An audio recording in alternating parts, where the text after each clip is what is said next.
Yeah, so I am Kellan. I go by they, them pronouns, and I'm an integrative somatic therapist. So I help people get embodied, get back into their bodies, and reconnect with their emotions and themselves, and basically process things that is really hard to process up in the brain, basically. And so, how did you come to work with breathwork and somatics? So I actually fell into breathwork and somatics kind of accidentally. I was suffering with COVID fatigue and I was doing nutritional therapy at the time, and I tried so many different like nutritional strategies and tactics around my energy.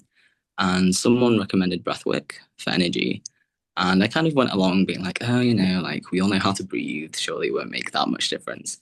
And went along to a breathwork session, and it ended up really unlocking something in me, and really I feel getting to much more of a deeper level with unpacking my trauma and just being able to feel in my body where that trauma was held and being able to process that in a completely new way that I'd never done with talk therapy. I was just immediately hooked in a very like neurodivergent fashion, I think. And then from there, the rest is history, really. Went into doing my training, and now working with predominantly queer people and fellow adoptees and helping them in the same sense that I felt needed that help. Amazing. So, what's something that often comes up when you're working with other queer people and adoptees? Do you find that there does tend to be a block with accessing the body's ability to process trauma and bypass the mind? Yeah, so I think on like a multitude of levels, adoptees and queer people really struggle to get into their bodies. And I think for many reasons, but one of them is kind of this we've had to mask so much in our lives, and there's almost this automatic default to masking and being very disembodied. And so it can sometimes be unsafe to be embodied, and we need to build capacity and resources to be able to do that in the first place before we can actually get to the place where it's safe to metabolize the trauma. Um, Other things I think that really play a part is for trans people, like being in their bodies can be very uncomfortable.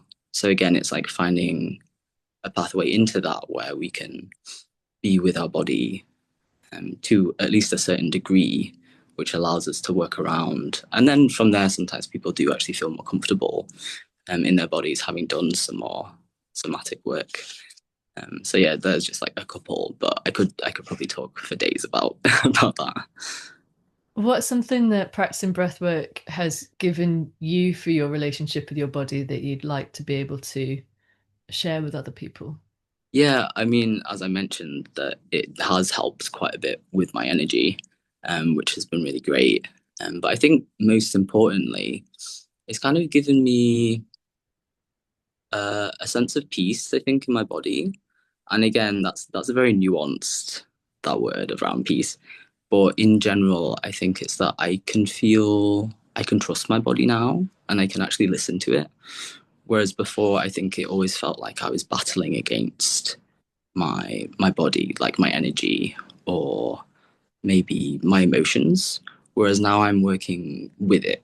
And if I have maybe symptoms from something going on, I'm like, what's my body trying to tell me? Or what is this emotional discomfort signaling to me about maybe what's not aligned in my life or that's actually crossing boundaries or something that's actually making me angry in a very empowering way rather than seeing everything in my body as like this enemy to overcome.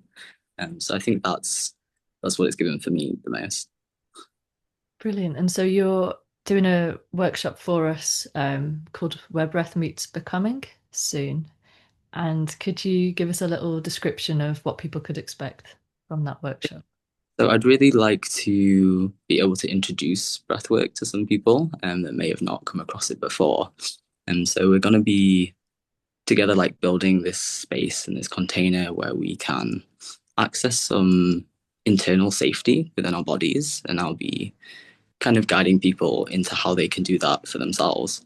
And then we'll be breathing and using the breath as a tool to really get into our bodies and be able to feel through things in a way that we generally can't, just through, our kind of very thinking centric lives.